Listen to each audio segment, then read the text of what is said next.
The year is 2003 and the US has just declared war on Iraq and invaded. American and coalition forces are in the early stages of military operations to disarm Iraq and to defend the world from grave danger. Under the guise of it being part of their war on terror, declaring that the invasion was made because of Iraq reportedly having weapons of mass destruction, and the US's new desire to depose the Iraqi dictator Saddam Hussein from power as part of Operation Iraqi Freedom. The weapons of mass destruction that the US invasion was based on were later found to never be there, but Saddam is removed from power and disposed of. Iraq is the 6th largest oil producing country in the world. 2011 and the US has invaded Libya, this time under the guise of it being part of an intervention of their civil war and the Libyan crisis, joining on the side of the rebels fighting against their current leader and dictator Gaddafi. Gaddafi is later killed and the US and rebels win. Libya is the 17th largest oil producing country in the world. 2002 in Venezuela and the US has backed a coup to overthrow the current dictator of the country, Hugo Chavez. Now the coup has failed, however it sets off a chain of events which inevitably cause mass disruption in the country's economy and causes it to collapse. Venezuela is the 20th largest oil producing country and has the largest proven oil reserves in the world. Besides these countries being the top 20 largest oil producers in the world and all being invaded or having their governments overthrown in some way by the US, they also share something else in common. Something that to many people may seem inconsequential, but to the US would be borderline disastrous. So disastrous in fact that it would prompt the US to go to war to stop these countries from going ahead with the idea of it. These 3 countries, some of the largest oil producers in the world, made one decision that would lead to the suffering of millions and complete destruction of entire countries. They decided to sell their oil for euros and gold instead of dollars, a decision that the US would fight with all their power to stop from happening. This is why the US fights for oil and why the US must always fight for the power of the dollar. In October 2000, Saddam Hussein announced that his country Iraq would no longer sell their oil in dollars. They would now sell exclusively in euros instead. To most people, this may seem like something unimportant. The importance, however, appears when you realise that Iraq has the 5th largest oil reserves in the world, and at the time was the 5th largest oil producing country. By February 2003, Iraq had sold over 3 billion barrels of oil for over 26 billion euros. Just 1 month later, and the US invaded Iraq. My fellow citizens, at this hour, American and coalition forces are in the early stages of military operations to disarm Iraq, to free its people, and to defend the world from grave danger. 4 months after this, and Saddam had been overthrown, and Iraq reverted its decision, selling oil for dollars once again. Over the years following this war, military and government officials would slowly let the truth of the war be revealed in interviews and memoirs, with General John Abizaid stating that, of course it's about oil, we can't really deny that, along with former US Federal Reserve Chairman Alan Greenspan saying that, "I'm saddened that it is politically inconvenient to acknowledge what everyone knows. The Iraq War is largely about oil." In 2002, Hugo Chavez, the leader of Venezuela, made a similar announcement to Saddam, possibly inspired by his compatriot dictator, in that his country would now only accept euros for their oil instead of dollars. In the same year, the US backed a coup to overthrow Chavez, which failed, but led to the country collapsing economically and becoming one of the poorest countries in the world. Libya in 2009 was the richest country in Africa. It had built up a gold reserve of over 149 tons and some of the largest oil reserves in the world. Although being ran by a dictator and having the human rights downsides that come with that, economically the country was doing well, boasting the highest GDP and life expectancy rate across Africa, being one of the most influential countries, if not potentially the most influential on the continent. However, the decision by Gaddafi to recommend other countries in Africa buy oil from Libya with the new gold currency he wanted to create would change all of that very quickly for the country, as not long after this recommendation by Gaddafi, he would be removed from power and life, and the country would be thrown into turmoil. That's 3 countries, all formerly wealthy and still some of the largest oil producers in the entire world, that have all been overthrown or almost overthrown in some way by the US, following their decision to ditch selling their oil for dollars and choose another currency instead. Now you could say that it's because these countries were ran by dictators and the US was just spreading democracy, but there are still dictators in the world that the US hasn't removed from power, so I don't think it's that. America's need to liberate these countries from their dictators isn't because they want to be nice. It simply comes down to greed and the need to maintain power.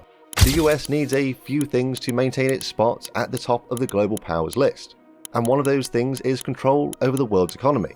which is a power they've been granted since just after World War I, when the US dollar became the reserve currency of the world. Up until World War I, the UK had been in charge of the world and its economy. However, one global conflict later and things started to change. Fighting a 5-year war on multiple continents can cost a lot, and buying a lot of your guns from the US is a good way to transfer a lot of that wealth to your successor and speed up the transition. Now, whilst this transition wasn't entirely an official matter, as there's not normally a declaration of who's in charge, most countries agreed it was America, although Britain was still able to push its weight around. However, a few decades later, following the end of World War II, and the European powers draining themselves even more, the transition really became clear, and this time there would be an announcement of sorts, with the US inviting many of the other global powers at the time, including countries like its new rival the Soviet Union, to the Bretton Woods Conference, where the plans for all future trade would be laid out and allow the US to take centre stage in all global affairs, by making the US dollar the global reserve currency. In essence, forcing every country globally to have to hold dollars so they could conduct trade internationally, and resulting in all other currencies now being backed by the dollar. A global reserve currency makes trade between countries much easier. Previously in history, assets like gold have worked as this reserve currency. However, in the past few centuries, currencies from individual countries have slowly replaced this. With this domination of your currency becoming the reserve currency for the world, comes power that nothing else can quite match, allowing the US almost full control over every other country's economy, as all of the currencies were now backed by dollars, meaning any change the US made to its currency affected everyone else. The other countries invited to Bretton Woods agreed to giving the US all this control for a couple of reasons. Firstly, because they had no choice, but also because the US held almost all of these countries' gold reserves following World War II, as they'd sent it to the US for safekeeping. And as the US would still allow the dollar to be redeemed for gold, there wasn't much of a risk in allowing it to stay there, as they could just cash in their dollars and get their gold back at any point. For a few decades, this system worked well. As long as the US maintained the dollar's redeemability for gold at its peg rate of $35 an ounce, then everything will be fine. But when you've got the ability to print more money whenever you want, that temptation just becomes irresistible after a while. Imagine you could just print money whenever you wanted and use it to buy up all the global assets you could desire, and let the people you're buying from deal with the inflation afterwards. You get all the benefit and other people get to suffer the consequences. It's almost impossible to not print anything. The only problem is trying to maintain that gold peg that you can redeem dollars for. These countries aren't going to be happy when they realise you're ripping them off and getting all these benefits, so they start to ask for their gold back. French President Charles de Gaulle even sends a battleship to the US to collect what's theirs. So the US starts to panic. If everyone starts taking their gold back into their own hands and bringing all these overprinted dollars back to you, it would crash your economy and you'd lose all your control, knocking the US right off its perch at the top of the global power list. And since the US is currently spending billions and starting to drown in debt on its war in Vietnam, they need to keep all the gold they can so they can create more debt. So President Nixon makes a drastic statement that would change the world economy once again, completely rewriting the rules of the previous Bretton Woods Agreement. He announces that he's going to temporarily suspend the redeemability of dollars to gold, to defend against speculators, and that it's all in the best interest of the United States. A temporary measure made in 1971 that is still in action to this day. From this point on, a never-ending increase in debt and inflation has occurred. The world went from currencies being backed by gold to being backed by nothing, just the hope and belief that the US dollar was worth more than other currencies.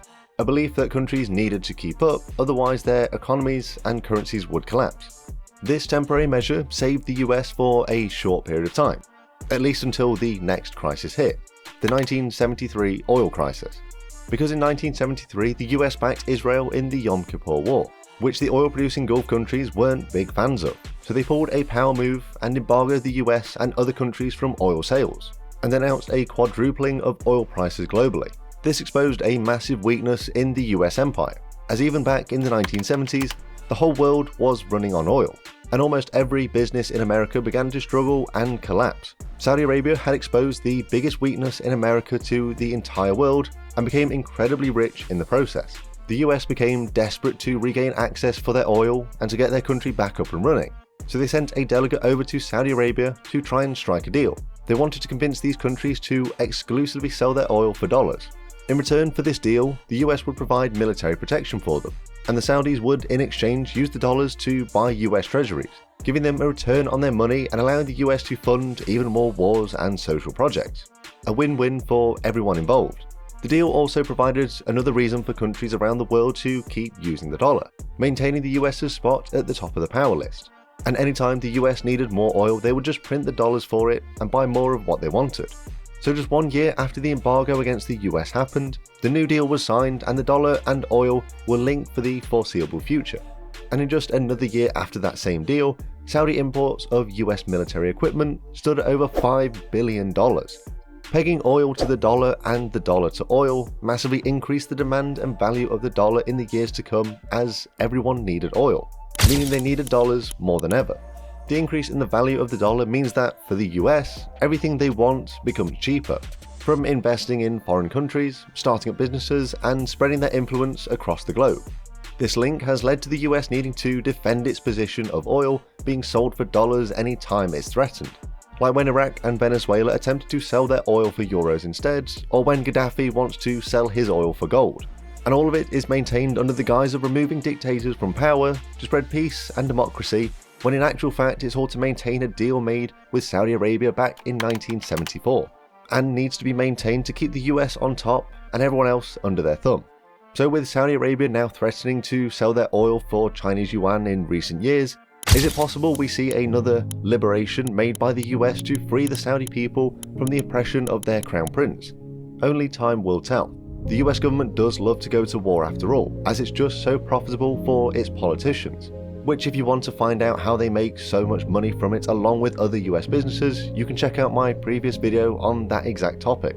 Over recent years, the US does seem to be on shakier ground than ever before, with rivals like China rising up to be an almost equal match in many regards, not just in military power but potentially in economic power as well.